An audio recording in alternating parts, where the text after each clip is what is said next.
오늘도 새벽 예배 여러분 잘 오셨습니다. 오늘 좀 피곤하고 내일은 좀 더 피곤한 날인데 한번 예수님이 딱 나타나시면 뭐라고 말씀하실까? 깨어 기도할 수 없겠느냐고 이렇게 말씀하지 않겠나? 이런 생각이 좀 듭니다. 몸을 좀 쳐서 복종시켜서 마지막까지 기도의 자리 꼭 함께 오셔서 이 부활을 맞이하기를 부탁드립니다. 오늘 이 본문 말씀 우리가 잘 아는 말씀입니다. 베드로가 예수님 말씀하신 것처럼 오늘 너가 다 굴기 전에 3번 나를 부인하리라 이렇게 말씀하셨는데 그때 반응은 예수님 앞에 베드로가 이렇게 혈기를 부리듯 상상을 한번 해보면 어떻게 하셨을까? 어떻게 베드로가 반응했을까? 아마 큰 목소리를 했는지 눈을 아래 위로 뜨고 그랬는지 알 수 없으나 강력하게 나는 절대 그럴 리가 없습니다. 라고 한 것 같아요. 그런데 자, 오늘 본문을 잘 보시면 성경을 복음서를 이제 자주 보셨을 텐데 마지막에 만찬이 끝나고 기도하는 자리에 특별히 3명을 마가복음이나 마태복음, 누가복음 연이어서 보면 이름이 등장을 합니다. 베드로, 야고보, 요한인데 그 12명의 제자들 가운데 특별히 3명은 예수님 더 가까이에 있었던 사람이 분명해요. 그렇기 때문에 그걸 어떻게 평가할지 모르겠지만 어쨌든 그 3사람은 우리 베드로가 수제자라고 많이 표현을 하고 야고보, 요한과 함께 이 3명은 어디까지 갔냐면 기도하는 그 자리, 돌 던질 만큼 가까웠던 그 자리에 근간에 기도하는 자리에 함께 동참했고 기도하는 자리까지 따라갔어요. 기도를 제대로 하지 못했지만 그런 장면이 나타나는데 오늘 읽은 본문 보시면 예수님이 대제사장에 끌려갈 때 유일하게 그 근처까지 따라간 사람은 베드로 한 명이에요. 그러니까 이 상황을 보면 이 거리로 따지면 오늘 읽은 54절 말씀에 보면 그냥 읽으셨겠지만 한번 좀 보겠습니다. 예수를 잡아 끌고 대제사장의 집으로 들어갈 때 베드로가 어떻게 따라갑니까? 멀찍이 따라가니라. 여기만 나오는 표현이에요. 가까이에 따라가지 않고 좀 거리를 두고 멀찍이 따라갔다. 마가복음, 마태복음 보면 아랫뜰에 있었다. 저 가까운 데 말고 이제 그 표현 장수적으로 바깥뜰에 아랫뜰에 있는데 여기 멀찍이라는 표현이 저는 그 앞에 있는 그 성경 본문 말씀에 예수님과의 거리감이 점점 멀어져 가는 것 같은 그런 느낌을 좀 받습니다. 그래서 이 예수님의 그 가까이 간 것이 아니라 따라가긴 따라갔는데 고통의 자리까지 가까이 가서 동참할 용기는 없었던 것 같아요. 예수님 곁에서 고통당할 준비는 되어 있지 않은 이 베드로의 상태를 이 단어로 누가가 표현해 놓은 것 같습니다. 이것은 그냥 거리로 볼 수도 있겠지만 어찌 보면 베드로의 믿음의 상태고 베드로의 마음의 상태고 베드로의 헌신의 상태가 아닐까라는 생각을 좀 해보게 됩니다. 우리 성도님들 이 자리에 오셨잖아요. 오늘 안 오셨으면 멀찍이 떨어져 있는 상태였을 거고 지금은 조금 더 가까이 와 계신 상태일 겁니다. 여러분들의 예수님과의 이 거리는 어느 정도 떨어져 있습니까? 오늘 이 기도의 자리가 아니라 내 신앙의 자리, 내 믿음의 자리, 내 헌신의 자리가 어느 정도 주님께 가까이 하고 계십니까? 만약에 예수님이 그 신문받는 대제사장들과 장로들이 있는 그 자리에 막 옆에 있는 무리를 막 밀쳐내고 가가지고 그랬으면 베드로는 죽었어요. 반드시 죽습니다. 그런데 멀찍이 떨어져 있으면서 자신의 상황을 보고 자신의 목숨을 부지하고 있는 이 상태. 아까도 말씀드렸지만 어제 본문 말씀 가운데 베드로와 야고보, 요한은 돌 던질 만큼 떨어진 자리에서 기도하고 있었고 제자들은 그 자리에서 기도의 자리에서 잠들어 있었어요. 그러니까 예수님이 붙잡혀 신문 받을 때 그 거리보다 훨씬 더 멀리 떨어져 버리고 사라져 버린 제자들이 있는가 하면 이 베드로는 손에 잡히지 않은 거리가 닿지 않는 그 거리만큼 떨어져 있죠. 그래도 유일한 제자가 베드로입니다. 그래서 이 말씀을 읽는 것도 제가 새벽 예배를 준비하면서 우리 교회를 놓고 보면 우리 교회 베드로는 누굴까? 우리 교회 야고보와 요한은 누굴까? 그냥 그림이 보여요. 이 말씀은 오늘 녹화된 걸 누가 보면 어떡할까라는 생각도 들긴 하지만 오늘 이 자리에 없는 분들은 베드로 축에도 못 끼는 거예요. 정신 차리셔야 돼요. 여기 있는 분들조차도 나에게 이런 말씀하지 않을까 싶은 거죠. 가까이 있으나 더 가까이 가지 못하고, 더 가까이 가지 못하는 이유는 여러 가지가 있을 겁니다. 주님께 가까이 갈 때 그 가까이 감을 막는 것들이 있어요. 그런데 이 자리 갔을 때 이 상황을 보시게 되면 특별히 세 번의, 저는 이 세 번의 기회가 있지 않았나라는 생각을 좀 해봅니다. 세 번 부인했는데 이 상황은 저에게 이렇게 들립니다. 너는 그 당시에 그와 함께 있지 않았느냐? 너도 갈릴리 사람이 아니냐? 너도 그 도당이다. 너 나사렛 예수와 함께 있었다. 라는 이 표현을, 같은 비슷한 표현을 세 번을 묻는데, 그게 너 예수님 알지? 이런 표현이 아니라, 어제는 특별히 어떤 말씀으로 가까이 이것이 다가오냐면, 예수님께서 이렇게 말씀하시는 것 같아요. 멀찍이 떨어져 있는 베드로에게 가까이 와라 라고 한번 물어봐요. 아닙니다. 못 갑니다. 모릅니다. 거부하는데 다시 한번 물어봐요. 더 가까이 오라. 한 번 더 묻습니다. 더 가까이 와서 나와 함께 있으라. 주님을 멀리서 보고 있는 자들, 이 목소리를 들을 수 있는 자들, 지금 기도하는 우리 같아요.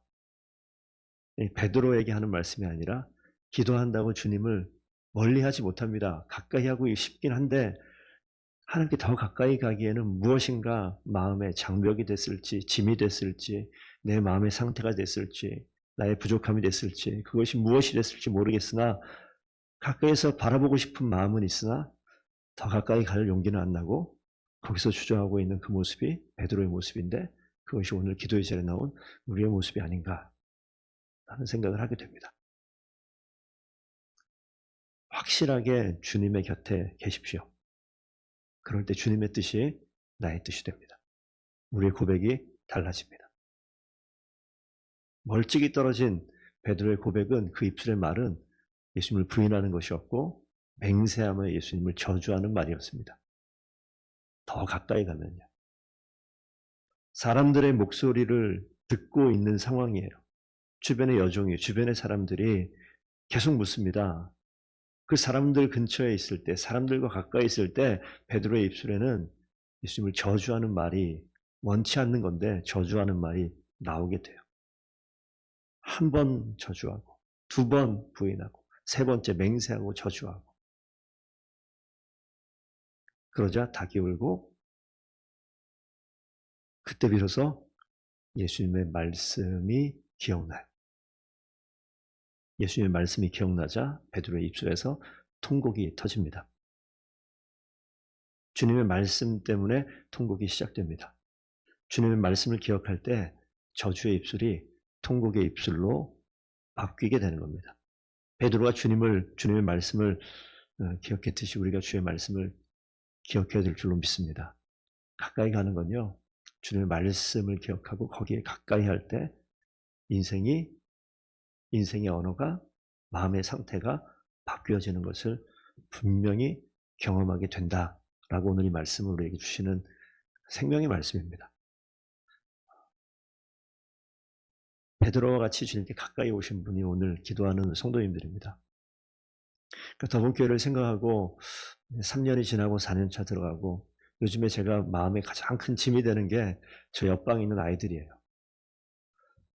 희민이부터 시작해서 우리 저기에 앉아있는 가장 큰 아이는 담비인데, 그 중간에 겸이, 오니, 민찬이, 주아, 수아, 아이들이 저 안에서 이렇게 있는데 부모님이 계셔야 되잖아요. 같이 있잖아요. 근데 북적북적 되는데 속이 상해요. 뭘 할 수도 없고 갇혀 있는 것 같고. 우리는 편하죠. 11시 와서 여기 넉넉하게 앉아 예배드리고 끝나고 식사하고 가면 그만이잖아요. 아침부터 와서 중고등부 아이를 돌보는 선생님이나 아이들이나 우리 방도 아니고 우리 공간도 아니고 눈치 보면서 저기 갇혀 있는데, 달리 생각하고 깊이 생각하고 더 많이 생각해야 되는 것들이 아이들을 돌보고 다음 세대를 생각해야 되는 우리의 책임일 수 있습니다. 제일 좋은 공간, 제일 편한 공간에 우리가 편하게 앉아가지고 예배드리고 아이들은 창고 같은 데 처박혀 있는 그 상황을 보면서 아무 생각 없다면 교회의 미래는 없습니다. 그래서 볼 때마다 좀 마음이 아파요. 가까이 주님 앞에 오게 되고 말씀의 지식이 말씀이 나를 위로하기도 하고 도전하기도 하고 힘이 된다라고 얘기하면 성경 말씀은 그냥 힘을 주는 말씀으로 끝나지 않습니다. 우리 가운데 있는 하나님 보시기에 답답하게 여기는 것들, 내 삶에 있어서 뚫고 나와야 되고 없애야 되는 것들을 하나님께서는 보여주세요. 너무 부담스럽게 만들 때도 있어요. 왜냐하면 그것이 생명이기 때문에 그렇습니다. 그것이 내 삶에 크게 도전하는 주의 말씀으로 다가오기도 합니다. 주의 말씀이 머물면 편안하고 안락하고 기쁨의 자리에 있었던 것이 우리의 삶의 일부이긴 하지만 하나님의 말씀이 다가와서 그 삶의 이 언어를 바꾸고 생각을 바꿔서 그 삶이 통곡으로 바뀌는 순간이 있어요. 왜냐하면 주님의 말씀이 내 인생 가장 중요한 곳에 가장 중심의 자리에서 내 마음을 뒤집기 때문에 그래요. 그러면 그것이 통곡으로 변하고 주의 말씀 가운데 주의 뜻 가운데 우리의 뜻이 우리의 생각이 묶여지고 그럴 때 우리가 주님 부르신 소명의 자리에 순종하며 주의 사명을 이루어 나가는 일들을 행하게 됩니다. 아주 편안하고 나이스하게 와서 예배 딱 드리고 그냥 끝나고 집에 가는 이건 신앙생활이 아니라 종교 행위입니다. 제가 어느 순간에 주일날 좀 강력하게 얘기할 때가 있을 것 같아요. 우리 성도님들은 새벽에 나오니까 먼저 듣는 것뿐입니다. 그리고 어찌 보면 주님께서 닭이 울게 하는 우리의 마음을 깨우는 주의 말씀을 우리에게 주시는 시간일 수도 있습니다. 주님께서 일하실 때 많은 사람을 다 사용하지 않아요. 헌신되어 있는 그 사람이 치고 나가 하나님의 일을 감당할 때 거기서부터 하나님의 일이 시작되어지는 것을 말씀을 통해서는 계속 봅니다.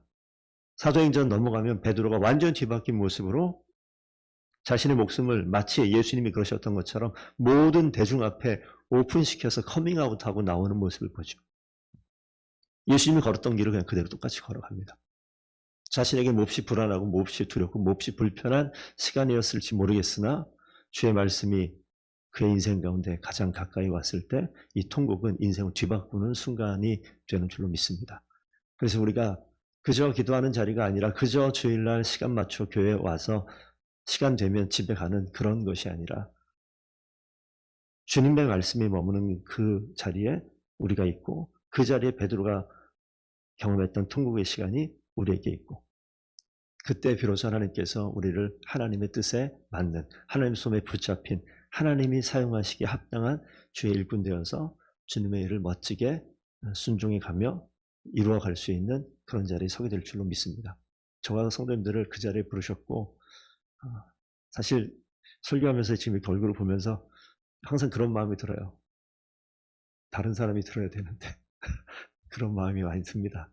하지만 하나님은요. 하나님의 일꾼을 계속해서 이만하면 다른 누구보다는 정말 헌신적이고 괜찮은데 근데 그건 인간적인 목사의 기준이고요.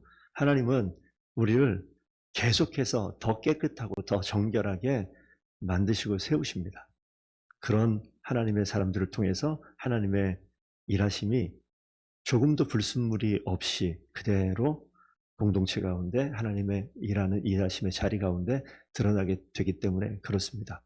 나에게 주시는 말씀 앞에 온전히 순종하여서 멀찍이 떨어져 있는 그리스도인이 아니라 주님과 함께 동행하는 그런 하나님의 일꾼들 다 되는 저와 여러분 되기를 축복드립니다. 오늘 하루도 말씀으로 주님께 더 가까이 나아가는 그래서 하나님께 순종할 수 있는 귀한 일꾼들 다 되시길 축복드립니다. 기도하겠습니다.